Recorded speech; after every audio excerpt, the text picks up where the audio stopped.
बच्चों, कक्षा 11 भौतिक विज्ञान की ऑनलाइन कक्षा में आप सभी का स्वागत है।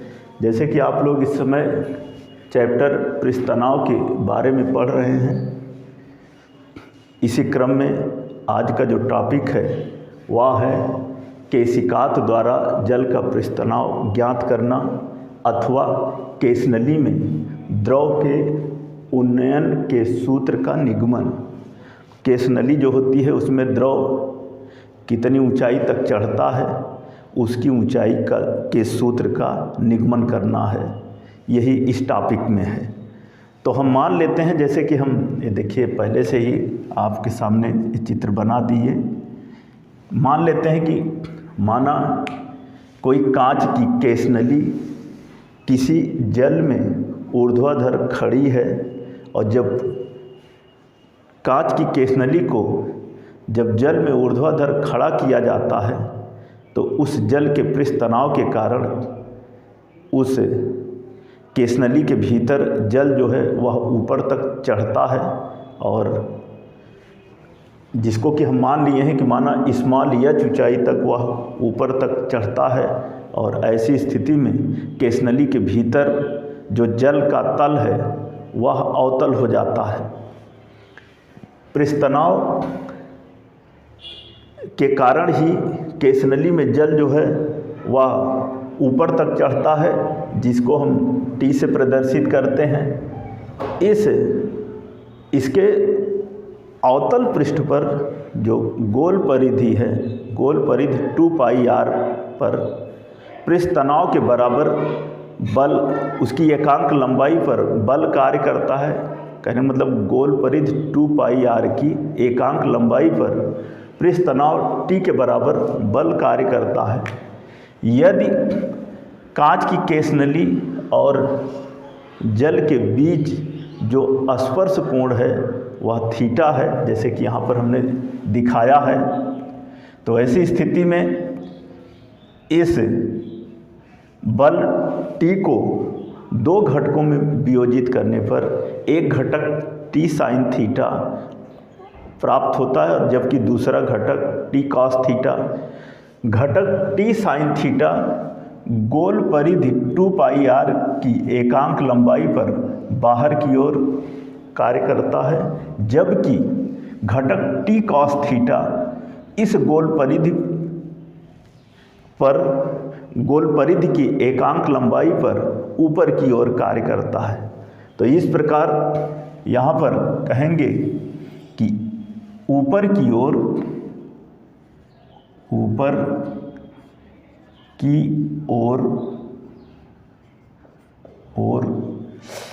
आरोपित बल हो जाएगा F बराबर 2πr और गुणे कैपिटल T कॉस थीटा गुणे कैपिटल T कॉस थीटा। ये हो गया समीकरण 1।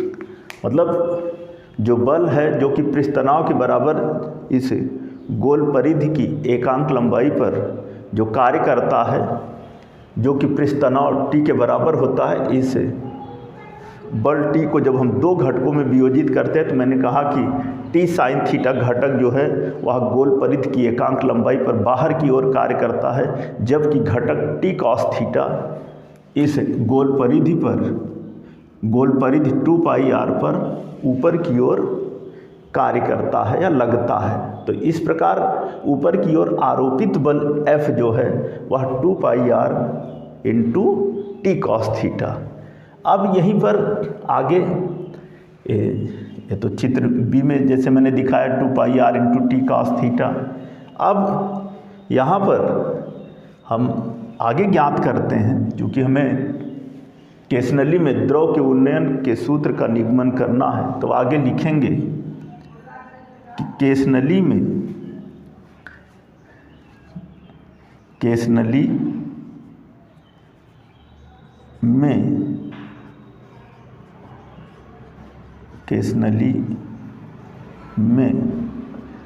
चढ़े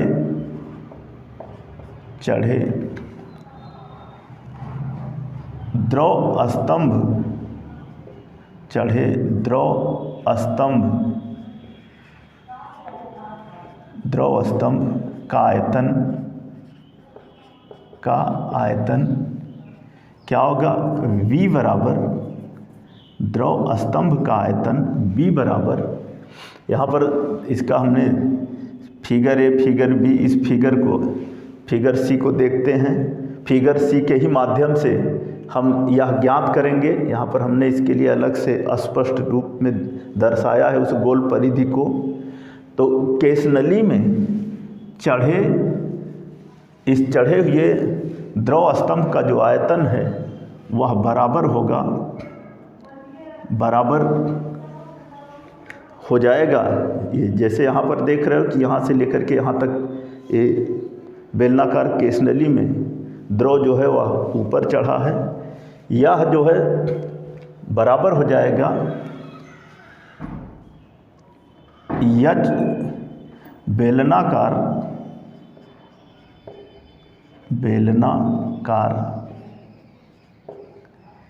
केसनली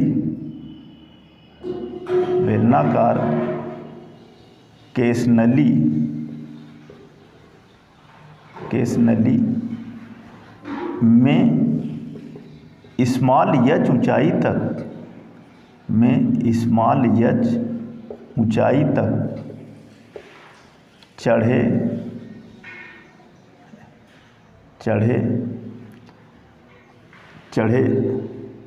जल का आयतन अधन नौचंद्रक, यहाँ पर ACDB धन नौचंद्रक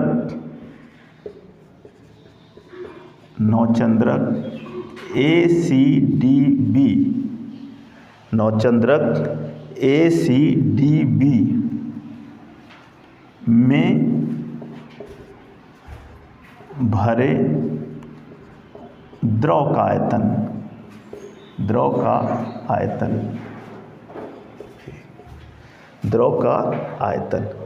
हमने कहा कि इस केसनली में चढ़े द्रव स्तंभ का जो आयतन है वह बराबर होगा इस बेलनाकार केसनली में h ऊंचाई तक, जैसे कि यहाँ पर दिखाएं, यहाँ से यहाँ तक जो है बेलनाकार नली है, इसकी बेलनाकार नली में h ऊंचाई तक चढ़े जल का आयतन अधन नौचंद्रक ACDB में भरे द्रव, चूँकि जल हमने कहा है तो यहाँ पर जल ही लिखते हैं, जल का आयतन यहाँ भी जल ही लिख देते हैं। केसनली में चढ़े जल स्तंभ का आयतन बराबर B बराबर बेलनाकार केसनली में h ऊंचाई तक चढ़े जल का आयतन धन नौचंद्रक ACDB में भरे जल का आयतन, यह बराबर हो जाएगा बेलनाकार केसनली में चढ़े जल का आयतन होगा क्या? पाई r² h, क्योंकि h ऊंचाई तक ही चढ़ा है, यहाँ भी हम दिखा सकते हैं h ऊंचाई तक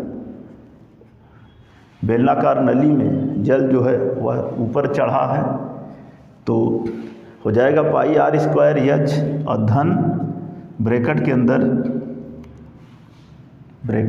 अंदर बेलन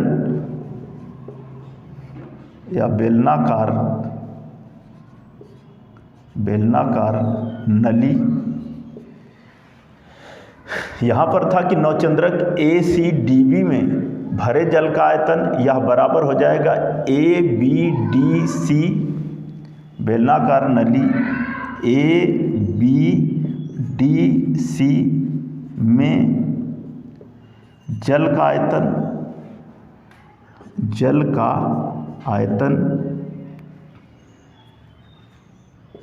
आयतन और माइनस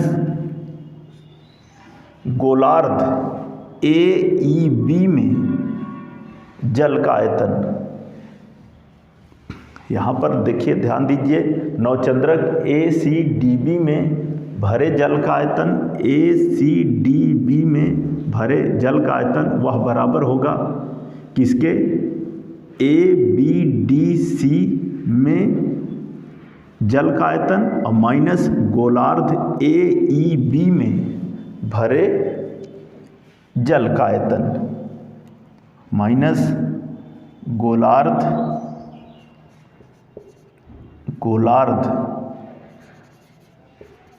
AEB में भरे जल का आयतन, भरे जल का आयतन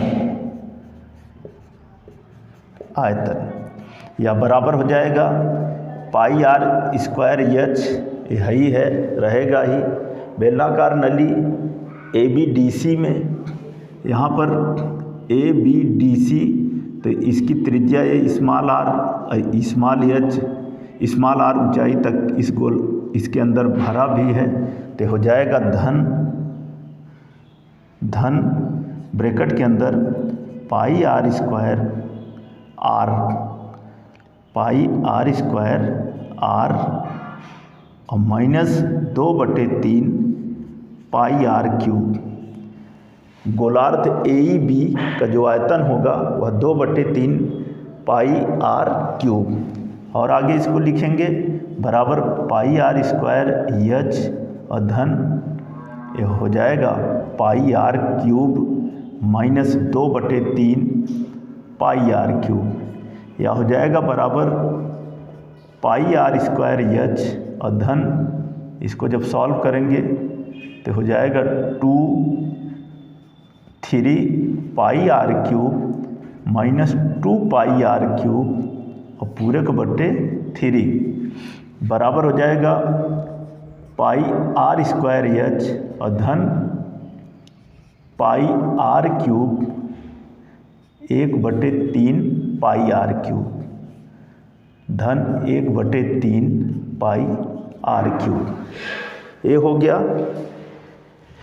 इसको आगे लिख सकते हैं, यहाँ पर पाई आर स्क्वायर कॉमन ले लिया तो हो गया एच धन अगर पाई आर स्क्वायर कॉमन ले लिया तो एच धन R/3 इसको मान लेते हैं समीकरण नंबर 2।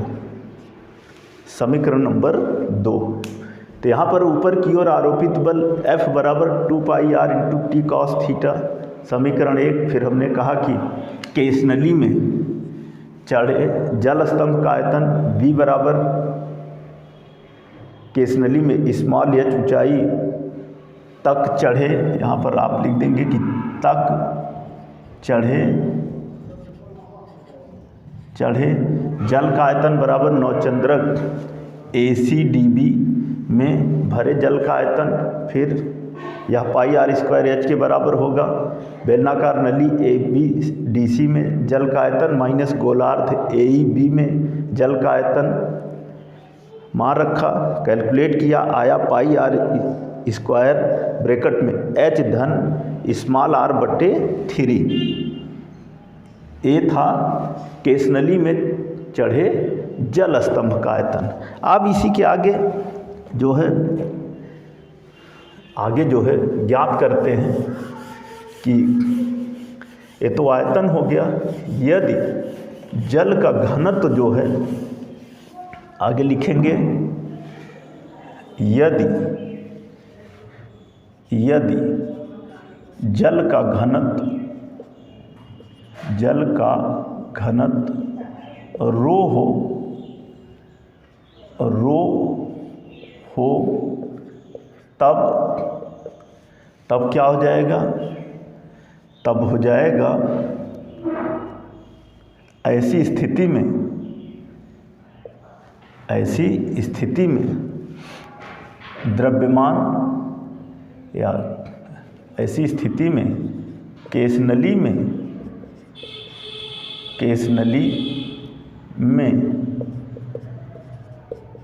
चढ़े जल स्तंभ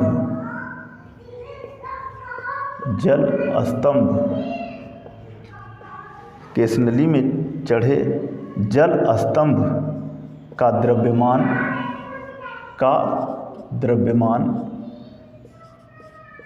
क्या हो जाएगा, m equal to v into rho, m बराबर b इंटू रो। मान रख लेते हैं b का मान समीकरण 1 से, तो हो जाएगा अथवा यम बराबर v की जगह पर पाई आर स्क्वायर और ब्रैकेट में h धन r अपान 3, h धन r अपान 3। अतः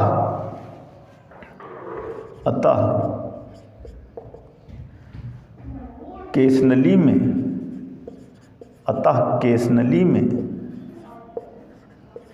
चढ़े जल स्तंभ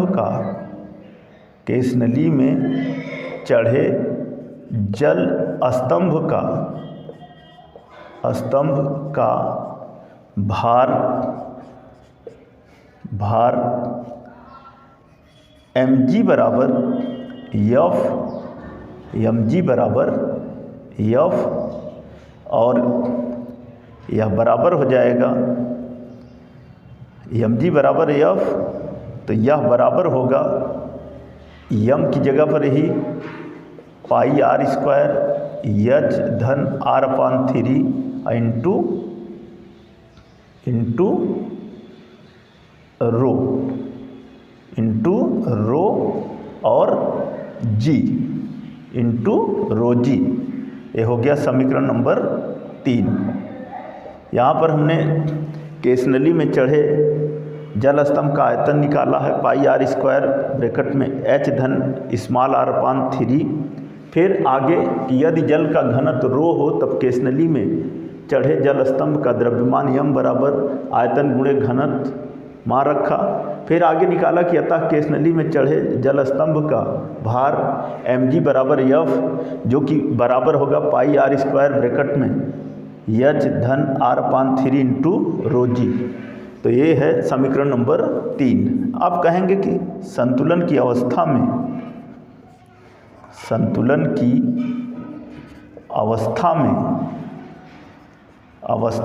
में क्या हो जाएगा, समीकरण 1 से आरोपित बल, ऊपर की ओर आरोपित बल लिखेंगे, ऊपर की ओर आरोपित बल यह बराबर होगा केसनली में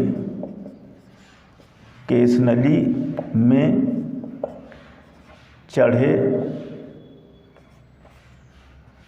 जल स्तंभ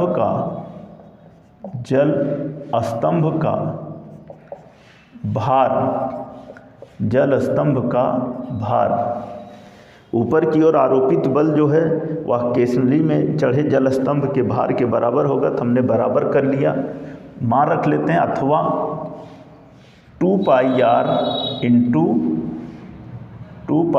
इंटू टी कॉस थीटा बराबर हो जाएगा पाई आर स्क्वायर और ब्रैकेट में h धन r अपान 3 रो जी।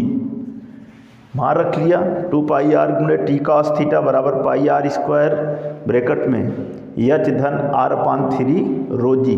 आगे इसको सॉल्व करते हैं। जब इसको हम आगे सॉल्व करेंगे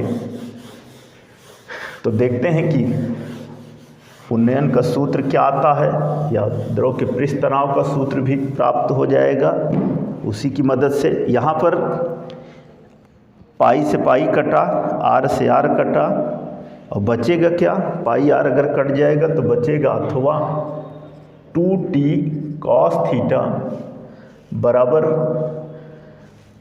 r रो जी और ब्रैकेट में h प्लस r अपान 3। यहाँ लिखेंगे चूँकि r अपान 3 वेरी लेस देन h, जो केसनली में जो चढ़े हुए जल की ऊंचाई है वह r अपान 3 की तुलना में बहुत अधिक है, या कह सकते हैं कि r अपान 3 जो है h की अपेक्षा बहुत कम है। तो वैसी स्थिति में हम इस r/3 को नगण्य मान लेते हैं, तो हो जाएगा अतः क्या हो जाएगा 2t cos थीटा या बराबर हो जाएगा RH ρg, अथवा t बराबर RH ρg बटे 2 cos थीटा। ये तो पृष्ठ तनाव का सूत्र हो गया, इसको हम समीकरण नंबर 4 कह लेंगे। फिर इसी समीकरण से लिख सकते हैं कि अतः जैसे कि यहाँ पर ज्ञात करना है कि केशनली में द्रव के उन्नयन का सूत्र, तो अतः केशनली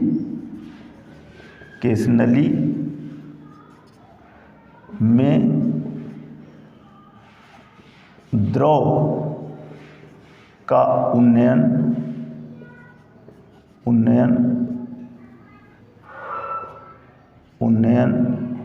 अर्थात ऊंचाई क्या होगा, हो जाएगा h बराबर 2t cos थीटा बटे r ρg, 2t cos theta बटे r ρg। यहाँ पर एक बार फिर से आप चेक कर सकते हो, पाई से पाई कटा, r से r कटेगा, एक r बचेगा।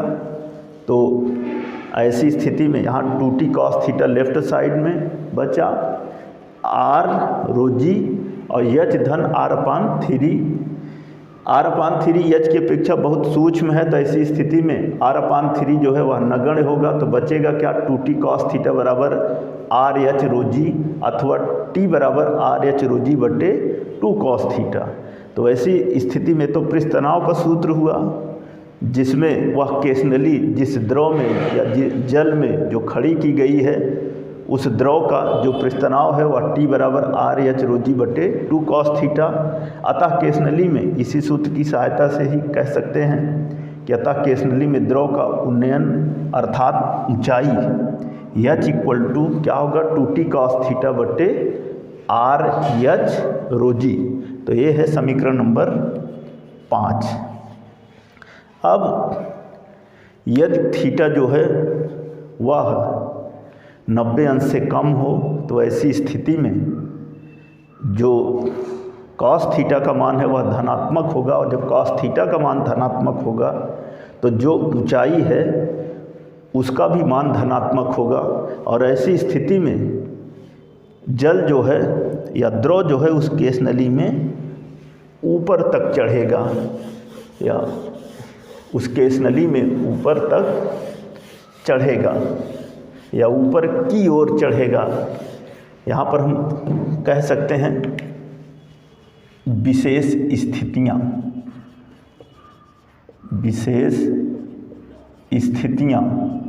और विशेष स्थितियाँ में क्या है कि यदि थीटा लेस देन 90 डिग्री, तब cos थीटा धनात्मक होगा,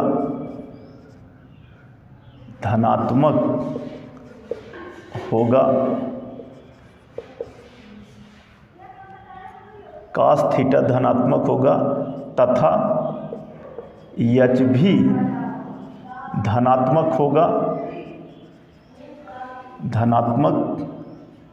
होगा। इस स्थिति में द्रव केशनली में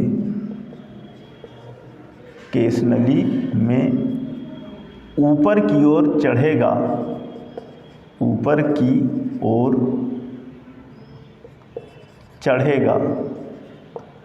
केशनली में ऊपर की ओर चढ़ेगा। अगर थीटा का मान 90 अंश से कम है, जैसे cos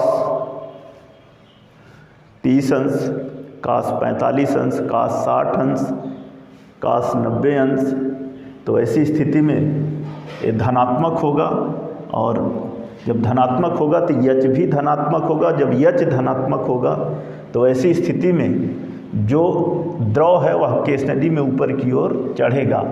ये पहली स्थिति है। नंबर 2, यदि थीटा ग्रेटर देन 90 डिग्री तब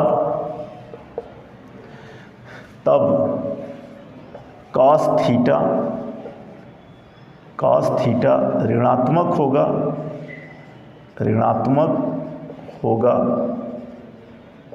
तथा यच भी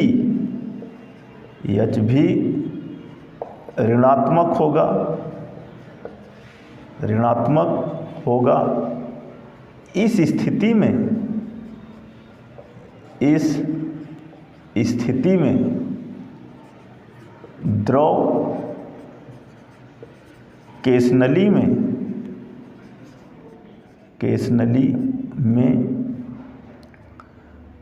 नीचे की ओर गिरेगा।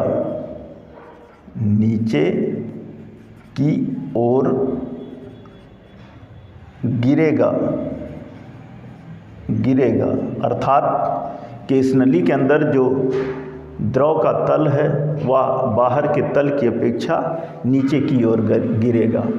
तीसरा है कि यदि थीटा बराबर 90 अंश तब जो है यच, या कह सकते हैं कि तब केस नली में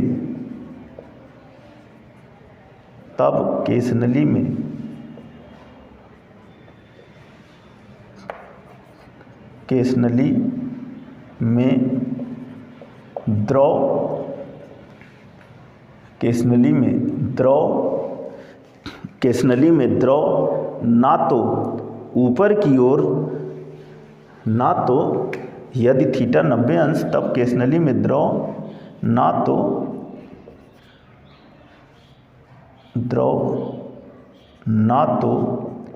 ऊपर की ओर चढ़ेगा,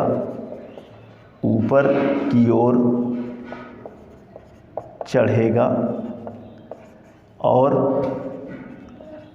ना ही नीचे की ओर गिरेगा,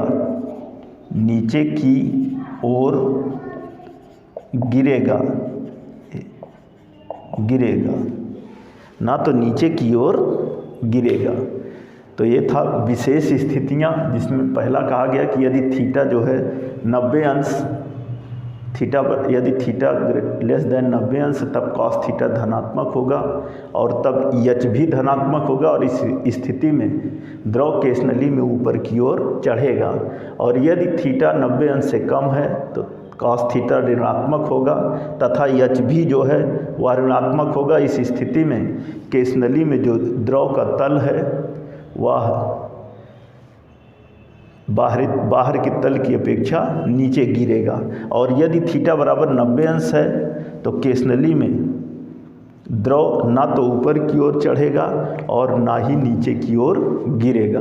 तो ये था केशिकात द्वारा जल का पृष्ठ तनाव ज्ञात करना अथवा केस नली में द्रव के उन्नयन के सूत्र का निगमन। तो बच्चों, इस टॉपिक को जैसे मैंने बताया आप ध्यान से देखिए, समझिए, और जैसे हमने उन्नयन का सूत्र ज्ञात किया है आप इसको ध्यान से समझिए और अपनी कॉपी में नोट कीजिए। चैप्टर के जो शेष टॉपिक हैं उसे हम आपको अगली वीडियो में बताएंगे। एक नए वीडियो के साथ हम फिर मिलेंगे।